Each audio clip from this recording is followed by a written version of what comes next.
எல்லோருக்கும் வணக்கம். நம்ம நிஃப்டி சரியான ஒரு புல்தடிக்கு பைல்வான் நண்பர்களே.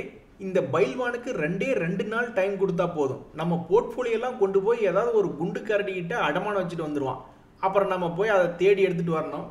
இன்னைக்கு 261 பாயிண்ட் இறங்கியிருக்கான். இதெல்லாம் எதிர்கட்சிக்காரன் பார்த்தா நம்மளை என்ன நினைப்பான், ஏன் இப்படி பண்றானுன்னே ஒன்றும் புரியாம இருக்கு.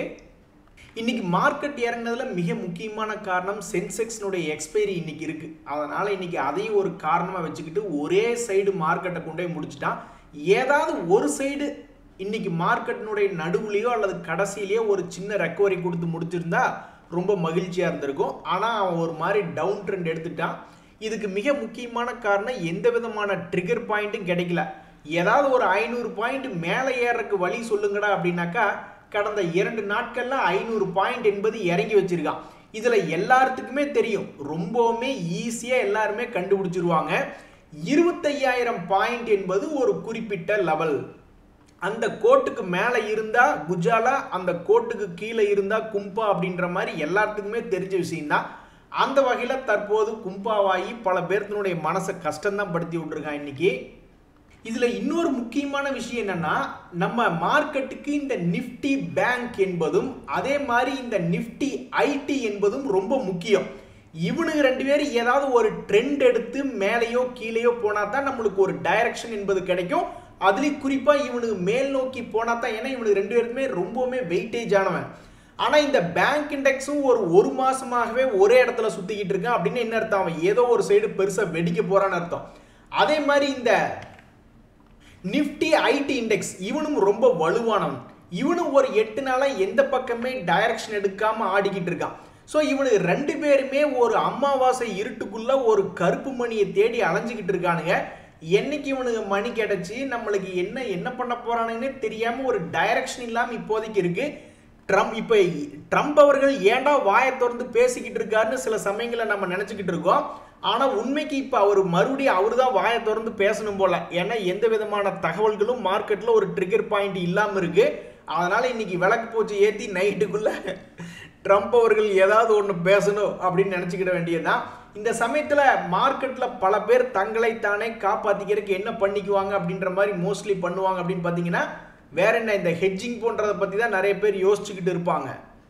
ஏன் அப்படின்னா மிக முக்கியமான கட்டத்தில் இருக்கு மார்க்கெட். அந்த 10 days மூவிங் ஆவரேஜ் அப்படின்ற இடத்துல இந்த நிஃப்டி ஆடிக்கிட்டு இருக்கு. இப்படி இந்த புல்தடிக்கு பைல்வான் இப்படியே அப்படியான்னு ஆடிக்கிட்டு இருக்கிறதுனால கொஞ்சம் மனசு கஷ்டம் என்பது இருக்கு. டேய் செல்லங்களா, எத்தனையோ பேர் வேகமா மார்க்கெட் ஏறும்பொழுதே கூட அவனுக்கு திரும்பி மேல் நோக்கி 40%, 80%, 100% ஏறி வந்துட்டானுங்க. இப்போ மார்க்கெட்டே கீழே திரும்பி இறங்குறதா வேண்டாமான்னு யோசிச்சுட்டு இறங்குறதுக்கு பார்த்துக்கிட்டு இருக்கக்கூடிய இந்த நேரத்தில் அல்லது ஏறதுக்கு பார்த்துக்கிட்டு இருக்கக்கூடிய நேரத்தில், உச்சாணியில் இருக்கக்கூடிய இந்த மார்க்கெட் நேரத்தில் நீங்கள் இன்னுமே கீழே தாண்டா இருக்கிறீங்க, ஏன்டா இப்படி பண்ணுறீங்க அப்படின்ற மாதிரி சில பங்குகள். டாடா குரூப்பில் ஒரு பங்கு, அதாவது இந்த டாடா டெக் அப்படின்ற ஒரு பங்கு எடுத்து பார்த்தோம்னு வச்சுக்கோங்களேன்.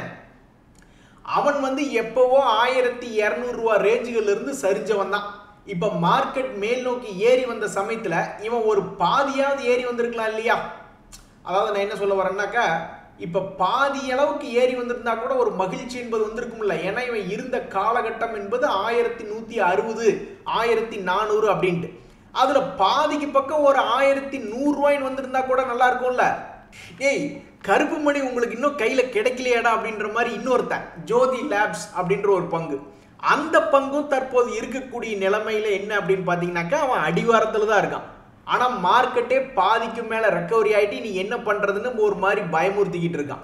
இன்னொருத்த அமரா ராஜா பேட்டரி அப்படின்ற பங்கு, அவனுமே மிகவும் அருமையாக கீழே விழுந்தவன் தான். 2000 ரூபாயிலிருந்து கிட்டத்தட்ட 900 ரூபாய் வரைக்கும் போய் விழுந்துட்டான். அதுக்கப்புறம் மார்க்கெட் மேல் நோக்கி ஏறி வரும்போது ஏறி வந்திருக்கலாம்ல. அவனு இன்னும் மணியை தேடிக்கிட்டு இருக்கான். இப்படி ஏன்டா இப்படி அக்கப்போர் பண்றீங்க அப்படின்ற மாதிரி மார்க்கெட்டே இப்ப மறுபடியும் ததிங்கினத்துவம் பாட்டு பாடிக்கிட்டு இருக்கு. இன்னும் நீங்க எந்த விதமான மூவ்மெண்ட் இல்லாம இருக்கீங்களேடா அப்படின்னு ட்ரேடர்கள் மனசு நொந்து போய் உட்கார்ந்துருக்காங்க. அடக்கடவுல என்னைய நீங்க 2 பேரும் பொசுக்குன்னு இறங்கிட்டீங்க அப்படின்ற மாதிரி இந்த சுப்ரீம் இண்டஸ்ட்ரீஸ் அப்படின்ற ஒரு பங்கு 1% குறைவாக டிவிடெண்ட் கொடுத்து கொண்டிருக்கக்கூடிய பங்கு, கடன் என்பது இல்லாத ஒரு பங்கு. இவன் இப்பதான் சமீபத்தில் 50 days மூவிங் ஆவரேஜ் அப்படின்ற மாதிரி காமிச்சுக்கிட்டு இருந்தான். திடீர்னு பார்த்தா இன்னைக்கு மார்க்கெட்ல நேற்றைய ஹையை விடவும் தாண்டி காமிச்சிட்டு அப்புறம் மறுபடியும் பொசுக்குன்னு விழுந்துட்டான் கீழேயே. அதே மாதிரி அஸ்ட்ரா லிமிடெட்னு ஒரு பங்கு, அவனு வந்து நேற்றைய ஹையெல்லாம் தாண்டி காமிச்சுக்கிட்டு இருந்தா கடைசியில் பார்த்தா அவனும் 50 days மூவிங் ஆவரேஜை தாண்டவன் தான். அதுக்கப்புறம் அந்த பங்கும் கீழே விழுந்துட்டான். இவனும் வந்து ஒரு கடன் குறைவாக இருக்கக்கூடிய கம்பெனி தான். ஸோ ஆக மொத்தம் பல்வேறு பங்குகள் இப்போதான் கீழிருந்து புதிய அத்தியாயத்தை எழுதலாமா அப்படின்னு பார்த்துக்கிட்டு இருந்தாங்க. நீங்கள் ஒன்று அத்தியாயத்தை எழுத வேண்டாம், முடிவுரை எழுதுங்கள்னு இது சொல்லிட்டானுங்க என்னன்னு தெரியல. இன்னைக்கு பல்வேறு பங்குகள் கொஞ்சம் கொஞ்சமாக பில்டப்பாக பார்த்துக்கிட்டு இருந்தானுங்க. கடைசியில் பார்த்தா க்ளோசிங் வந்து ரெட்டில் வச்சு முடிச்சிருக்கானுங்க. அட பாவிகளா, நீங்கள் உதவி பண்ணலினாலும் உபத்திரவாதம் பண்ணாதீங்கடா அப்படின்ற மாதிரி இந்த இண்டஸ்இண்ட் பேங்க் அப்படின்றது நிஃப்டி 50 இண்டெக்ஸ்லேயே இருக்கக்கூடிய ஒரு பங்கு. அது சமீபத்தில் சம் புக்ஸ் ஆஃப் அக்கௌண்ட்ஸில் ஏதோ விளையாண்டுட்டாங்க அப்படின்ற ஒரு காரணத்தினாலையும், இதுக்கு முன்னாடியே அவனுடைய ரிசல்ட் என்பது சரியில்லை அப்படின்றதுனாலையும் அந்த காலத்திலிருந்தே இறங்கிட்டு இருக்கான். 1600 ரூபா ரேஞ்சிலிருந்து தொடர்ந்து இறங்கிக்கிட்டே இருக்கான். இப்போ சமீபத்தில் ஒரு நல்லது பண்ணுற மாதிரி 50 days மூவிங் ஆவரேஜ் அப்படின்றத தாண்டுற மாதிரி வந்தான். அங்கிருந்து ஏதாவது பிக்கப் ஆகி மேலே வந்திருந்தால் முதலீட்டாளர்கள் என்பது சந்தோஷப்பட்டிருப்பாங்க.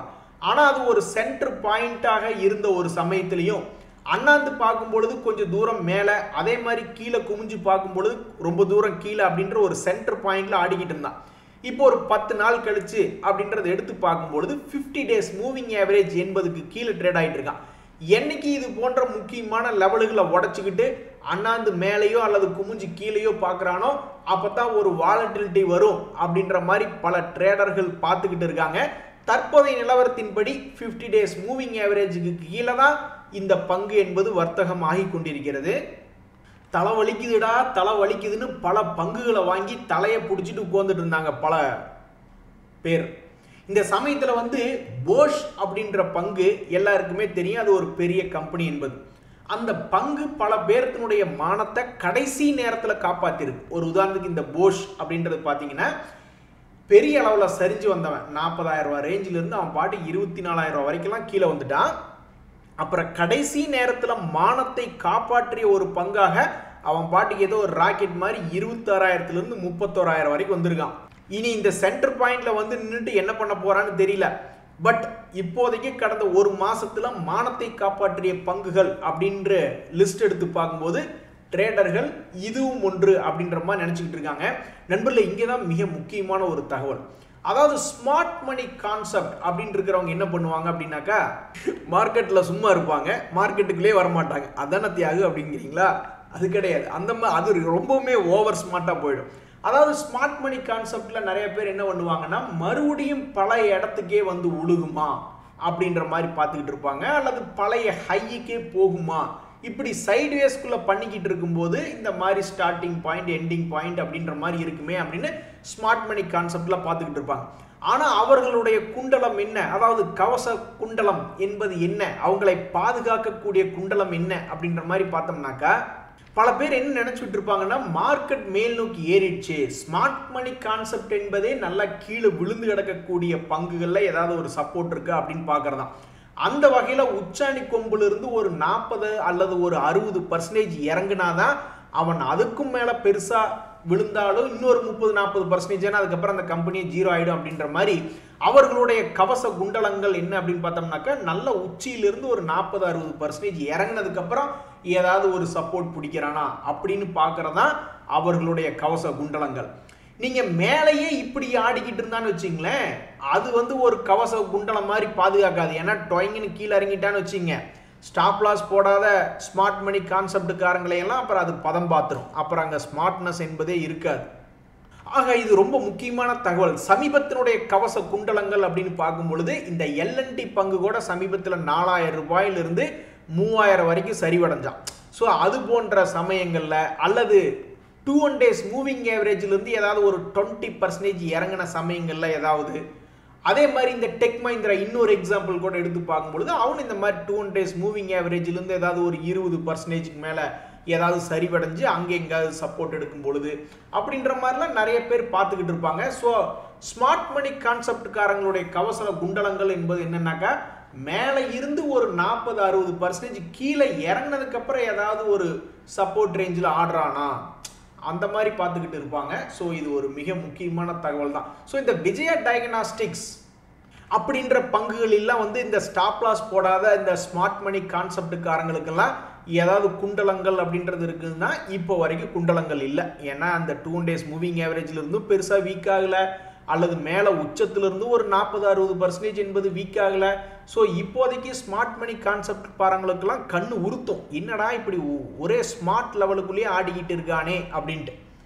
ஆனா அதுல கவசல குண்டலங்கள் இல்லை அப்படின்ற மாதிரி தான் நிறைய பேர் நினைச்சுக்கிட்டு இருப்பாங்க. இன்றைய மார்க்கெட்ல மிகவும் முக்கியமாக கவனிக்கப்படக்கூடிய பங்குகள் அப்படின்னு பார்த்துருக்கும் போது இந்த வருண் பெவரேஜஸ் அப்படின்றது ஒரு காலத்துல ஓஹோன்னு இருந்த பங்கு தான். அதுக்கப்புறம் சில கார்ப்பரேட் ஆக்ஷன்ஸ் நடந்தது, அதுக்கப்புறம் அவனுடைய ஓட்டம் என்பதே தடைப்பட்டு கொஞ்சம் சுமாராக தான் இப்போதைக்கு இருக்கு. இப்படி இருக்கக்கூடிய இந்த நேரத்தில் இந்த வருண் பெவரேஜஸ் அப்படின்ற பங்கு மறுபடியும் அவனுடைய இதுக்கு முன்னாடி ஒரு லோ லெவலில் வந்து விழுந்தான். அதே லெவல் கிட்ட இப்போ வந்து விழுந்திருக்கான். இனி இவனுடைய வாழ்க்கை எப்படி இருக்கும் அப்படின்றது 6 மாதம் கழிச்சு பார்க்கும்போது தான் தெரிய வரும். அதே மாதிரி இன்னொரு பங்கு இந்த ஆவாஸ் ஃபைனான்சியர்ஸ் அப்படின்ற பங்கினுடைய விலை ஏதோ சர்க்கஸ் மாதிரி ஆடிக்கிட்டு இருக்கான். என்னடா பண்ணிக்கிட்டு இருக்கு அப்படின்ற மாதிரி கடந்த 5-6 மாதமாகவே ஸ்மார்ட் மணி கான்செப்ட் அப்படின்ற சமயத்தில் அவன் ஒரு முக்கியமான ஒரு சப்போர்ட்டை உடைக்காம அவன் பாட்டுக்கு ஆடிக்கிட்டு இருக்கான். இனி என்ன பண்ண போறான் அப்படின்றது 6 மாதம் கழித்து பார்த்தால்தான் தெரிய வரும். தற்போதைய நிலைமையில இந்த மாதிரி அவனுடைய ப்ரீவியஸ் லோ பக்கத்தில், சமீபத்தினுடைய லோ பக்கத்தில் போய் விழுந்த பங்குகளாக இது போன்ற சில பங்குகள் இருக்கிறது. இனி எல்லாம் ஆண்டவன் விட்ட வழி அப்படின்னு கொண்டிருப்பாங்க. இந்த சமயத்தில் ட்ரேடர்களுக்கு பல கேள்விகள் என்பது வந்து உழுகும். ஏதாவது ஹெட் அண்ட் ஷோல்டர் மாதிரி ஏதாவது பங்குகள் இருக்கா அல்லது என்ன அப்படின்ற மாதிரிலாம் இப்போ சமீபத்தினுடைய ஏற்ற இறக்கத்தினால ஏதாவது பேட்டர்ன் இருந்திருக்கா அப்படின்ற மாதிரிலாம் பார்த்துட்டு இருப்பாங்க. ஒரு உதாரணத்துக்கு கேஃபின் டெக்னாலஜிஸ் அப்படின்ற ஒரு பங்கு, அவன்லாம் என்ன பண்ணிக்கிட்டு இருக்கான் அப்படின்ற மாதிரி பார்த்துக்கிட்டு இருப்பாங்க. தற்போதைய நிலைமையில் இந்த கேஃபின் டெக்னாலஜிஸ் அப்படின்றது 2 days மூவிங் ஆவரேஜ் அப்படின்றத தாண்டி ட்ரேட் ஆகிட்டு இருக்கு. சமீபத்தில் இந்த பங்கு என்ன பண்ணியிருக்கு அப்படின்னாக்கா ஒரு குறிப்பிட்ட லெவலில் மேல் நோக்கி ஏறி இறங்கிட்டு இருந்திருக்கான். இனி இவன் எதிர்காலத்தில் 6 மாதம் கழிச்சு பார்க்கும்பொழுது என்ன பண்ணியிருப்பான் அப்படின்னு பார்க்கறதுக்கு ட்ரேடர்கள் ரொம்ப சுவாரஸ்யமாக கொண்டிருக்காங்க. அதே மாதிரி டோரண்ட் பவர் அப்படின்ற பங்கு, அவனுமே சமீபத்தினுடைய லோ, இதுக்கு முன்னாடி ஏப்ரல் மாதங்களில் வந்து உளுந்த லோ பக்கத்தில் வந்து இப்போ மறுபடியும் உளுந்திருக்கான். இனி இவன் என்ன பண்ண போறான், அதுலேயும் முக்கியமாக 2 days மூவிங் ஆவரேஜுக்கு கீழே தற்சமயத்துக்கு ட்ரேட் ஆகிட்டு இருக்கான். அப்படின்ற மாதிரி ஒரு 10-15 நாளாகவே இந்த இடத்துல சென்டர் பாயிண்ட்ல ட்ரேட் ஆகிட்டு இருக்கான். அப்போ இவன்லாம் ஒரு 3 மாதம் அல்லது 6 மாதம் கழிச்சு பார்க்கும் பொழுது இவனுடைய லெவல்ஸ் எல்லாம் எப்படி இருக்கும், இந்த சென்டர் பாயிண்ட்ல இருந்து எந்த பக்கம் போயிருப்போம் அப்படின்னு தெரிஞ்சுக்கிறதுக்கு ட்ரேடர்கள் ரொம்ப ஆர்வமா இருக்காங்க. எதுக்குமா இப்போ நீ பத்திரகாளி மாதிரி ஆடிக்கிட்டு இருக்க, எதா இருந்தாலும் நம்ம பேசி பிரச்சனை தீர்த்துக்கலாம் அப்படின்னு நிறைய கணவன்மார்கள்லாம் வீட்டம்மாயிட்ட சரண்டர் ஆயிடுவாங்க. எந்த ஒரு பிரச்சனையா இருந்தாலும் பேசி தீர்த்துக்கலாம், அதுக்கு தானே வாய் இருக்கு அப்படின்ற மாதிரி.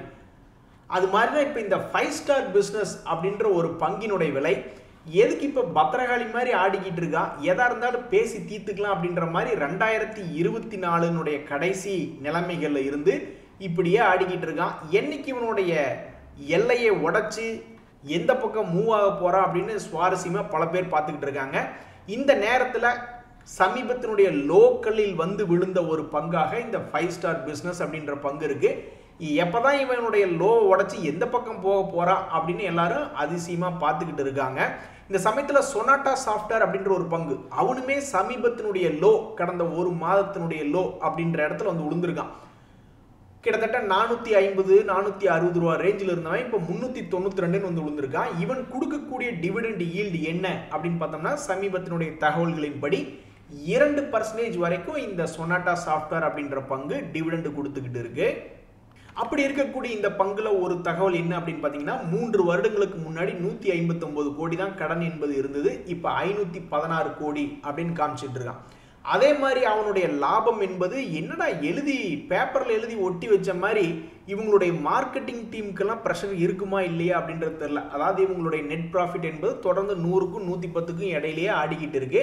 இந்த சமயத்தில் பெரிய பெரிய முதலீட்டாளர்கள் அப்படின்றவங்க வந்து எஃப்ஐஸ் வந்து கொஞ்சோண்டு ஹோல்டிங் பர்சன்டேஜ் குறைச்சிருக்காங்க. அதே சமயம் டிஐஸ் அவங்களுடைய ஹோல்டிங் பர்சன்டேஜ் இன்க்ரீஸ் பண்ணியிருக்காங்க. நண்பர்களே, ஸ்டாக் மார்க்கெட்ல ஒரு ஆச்சரியம் என்ன அப்படின்னு பார்த்தீங்கன்னா, ட்ரேடர்கள் வந்து தங்களிடம் இருக்கக்கூடிய அக்கௌண்ட்டுகள் அது எவ்வளவோ பணம் எடுத்துட்டு வருவாங்க, 50,000 1 லட்சம் இன்னும் எத்தனையோ லட்சங்களையோ கோடிகள் எடுத்துட்டு வருவாங்க. அப்புறம் என்ன பண்ணுவாங்கன்னா, எல்லாத்தையும் லாஸ் பண்ணதுக்கப்புறம் மறுபடியும் ரீபில்ட் பண்ண முடியுமா, ஒவ்வொரு செங்கலாக அடுக்கி மறுபடியும் போர்ட்ஃபோலியோ ரீபில்ட் பண்ணுறது அப்படின்றது மிகவும் கஷ்டம். ஏன்னா யார் பணம் கொடுப்பா,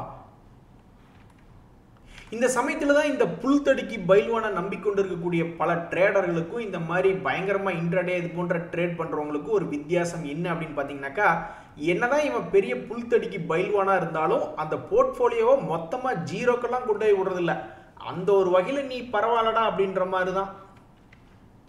அப்புறம் மார்க்கெட் திரும்பி மேல் நோக்கி ஏறி வரும்பொழுது ஒவ்வொரு செங்கல்லாக வச்சு அடுக்கி கட்டி பழைய இடத்துக்கே வரக்கூடிய பல பங்குகளினுடைய விலைகளை உதாரணமா நம்மளால பார்க்க முடியும். இப்ப இதே ஒரு மாசத்துக்கு முன்னாடினாக்க ஒரு 10-15 பங்குகளை மிக எளிதா உதாரணமா காமிச்சிட முடியும்.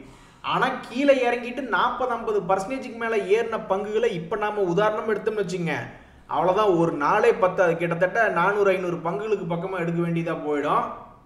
இந்த சமயத்துல பிர்லா சாஃப்ட் அப்படின்ற ஒரு பங்கு அவன் என்ன பண்ணியிருக்கான்னாக்க, சமீபத்தில் மிகவும் வீழ்ச்சிகரமா ஒரு 6 மாசமா இறங்கிட்டே இருந்தவன் கரெக்டா ஒரு 50 days மூவிங் ஆவரேஜ் அப்படின்றத தாண்டி இருக்கான். இதனால என்ன ஆயிருக்குன்னா, கரெக்டா ஒரு சென்டர் பாயிண்ட்ல வந்து நிக்கிறான். இதுக்கு முன்னாடி அவன் ஏப்ரல் மாதங்களில 320-310 அந்த லெவல்ல இருந்திருக்கான்.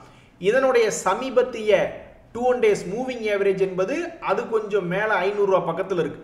அப்ப நடுவில் இருக்கக்கூடிய இந்த பிர்லா சாஃப்ட் அப்படின்ற பங்கினுடைய விலை அடுத்தடுத்த மாதங்கள்ல என்ன ஆகும் அப்படின்றது தெரிஞ்சுக்கிறதுக்கு ட்ரேடர்கள் ரொம்ப ஆர்வமா இருக்காங்க. ஆனா மனசுக்குள்ள பயங்கரமான பிரஷர் இருக்கும், எந்த பக்கம் போக போறானோ அப்படின்ட்டு. எங்க மார்க்கெட்டே ஏறும் பொழுது உங்களால எல்லாம் ஏற முடியாதா? அடுத்த தடவை மட்டும் இப்படி பண்ணீங்கன்னு வச்சுங்களேன், கும்பா ஸ்டாக்னு சொல்லி எழுதி ஒட்டிடுவோம் அப்படின்னு பல ட்ரேடர்கள் அப்படியே பொங்கி எழுந்துகிட்டு இருக்காங்க, குமரிக்கிட்டு இருக்காங்க. ஒரு உதாரணத்துக்கு இந்த கோல் இண்டியா அப்படின்ற பங்கெல்லாம் மார்க்கெட்டே தன்னுடைய பழைய ஹை பக்கத்தில் வந்திருக்கான். அந்த லெவல்ல பார்க்கும்போது இவனுடைய ஹை இங்க இருக்குது. ஆனா இப்பதான் சாவகாசமா 2 days மூவிங் ஆவரேஜ் தாண்டிக்கிட்டு இருக்கான். அடுத்த தடையெல்லாம் இப்படி பண்ணினாக்க கும்பான்னு எழுதி ஒட்டிடுவோயா அப்படின்ற மாதிரி பல ட்ரேடர்கள் மனசுல பொங்கிக்கிட்டு இருப்பாங்க. ஏற்கனவே இவன் 2-3 முறை மேல் நோக்கி வரலான்னு நினைச்சப்ப மார்க்கெட் இவனுக்கு உதவி செய்யல. இனி இந்த முறை இவனை என்ன பண்ண போறாங்கன்னு தெரியல.